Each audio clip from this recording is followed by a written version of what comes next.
So I'll give you an example. This is Los Angeles County in 1950. This is, the red is, whoops, I'm sorry. The red is the growth of the Latino population.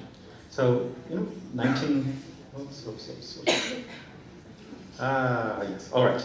So, 1950, Latinos are actually a very small proportion of the Los Angeles population, and they're concentrated in East LA. So they begin to increase. 1960, 1970s are fairly low immigration years for the United States. Immigration is not increasing very quickly. Nonetheless, Latino population in Los Angeles is spreading to the east. And then by 1980, you're really seeing the impact of immigration to Los Angeles. So this is Los Angeles sort of spreading outside the city limits along the I-10 corridor to the east.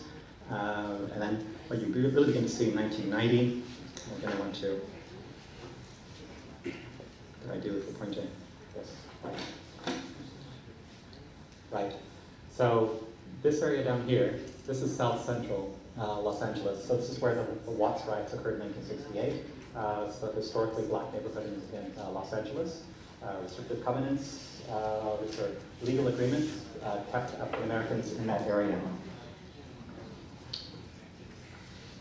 And this is 2000. So between 1990 and 2000, what you see is the area of South Central and Watts becoming essentially a Latino neighborhood. So I was doing interviews in Los Angeles in the late 1990s. And I was interviewing leaders of local organizations. So despite the demographic change that had occurred beginning in the 1980s and going through and still occurring today, in the late 1990s there were no Latino organizations in South Central LA, although by the time I was doing interviews, that neighborhood was majority Latino. So there were African American organizations, but there were no Latino organizations. So the organizations were not catching up to the demographic reality of those neighborhoods. Yeah. Overlap versus segregation. Again, this came up a little bit on the contact versus threat discussion earlier in the panel, previous panel. So ethnic conflict is more likely when ethnic groups come into contact. But there's a separate and contradictory hypothesis, which is that ethnic conflict is more likely when groups are segregated from one another. And I think you can find examples actually of both. So this is Chicago 1919. I'm sorry, this is Chicago 1930. In 1919, Chicago had a riot. By 1919, blacks were settling in this area. It wasn't as heavily concentrated as it was by 1930. And this area in the south side of Chicago is surrounded by white ethnic neighborhoods. These were Irish, Polish, Eastern European, and the jobs that were in these meatpacking plants over on the west side. So African Americans were crossing over these white ethnic neighborhoods to go work on the west side of Chicago. And the riots, the violence that took place in 1919 was not in black neighborhoods. It was as blacks were crossing over these white ethnic neighborhoods to go to work on the west side. So in that case, it was contact, not segregation itself, that triggered the conflict. The triggering incident for the Chicago riots in 1919 was a black boy crossing over into in a segregated beach over to the white area. And this is true of the series of riots, race riots in the 1910s. They were more about contact, not about segregation.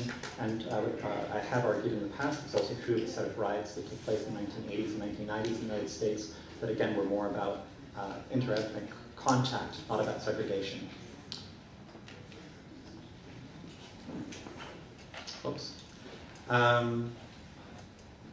But you can find examples of ethnic violence that's shaped by segregation and isolation as well. Your cases in France and in Britain are kind of tricky because they show examples of the characteristics of both. So in the Brixton case, for instance, there was white violence directed at ethnic minorities. These were fairly highly segregated areas, however. And in the French case, it's highly segregated areas, but it's not really a case of inter-ethnic violence. I'm a little, uncertain about how to place these cases. But overall, you have two kind of overlapping kinds of collective ethnic violence.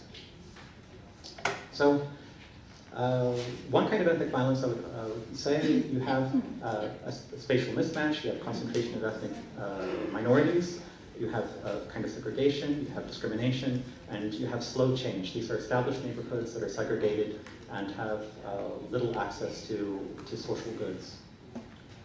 And then the other kind of ethnic violence is ethnic violence through contact and change. This is where you have some concentration, but you have access to the job market, rapid change, rapid demographic change, discrimination, of course, and overlap across ethnic groups. And you have, so there's not just one pattern of ethnic violence, but I would argue at least two.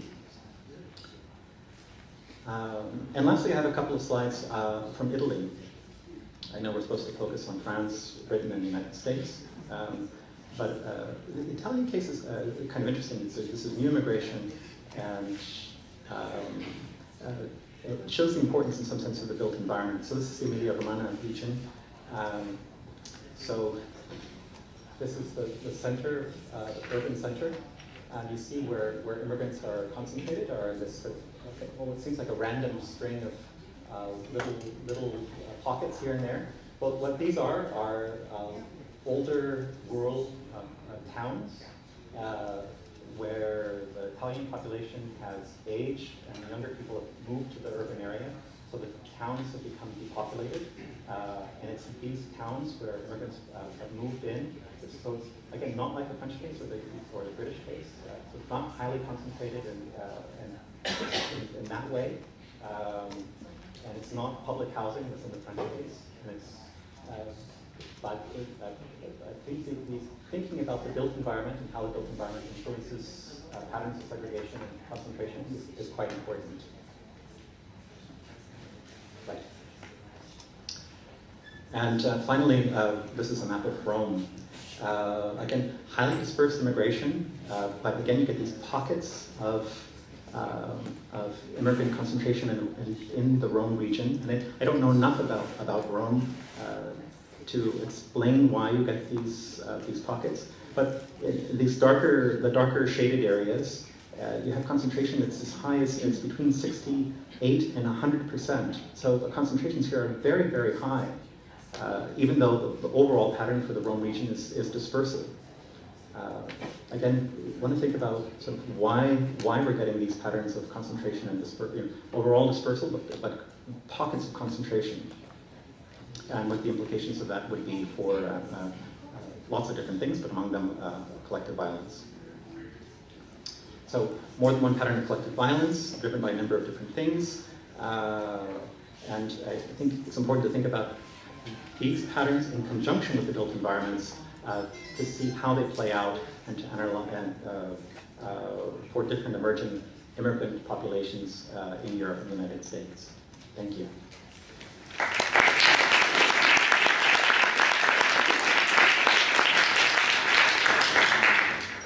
Thank you, Michael. So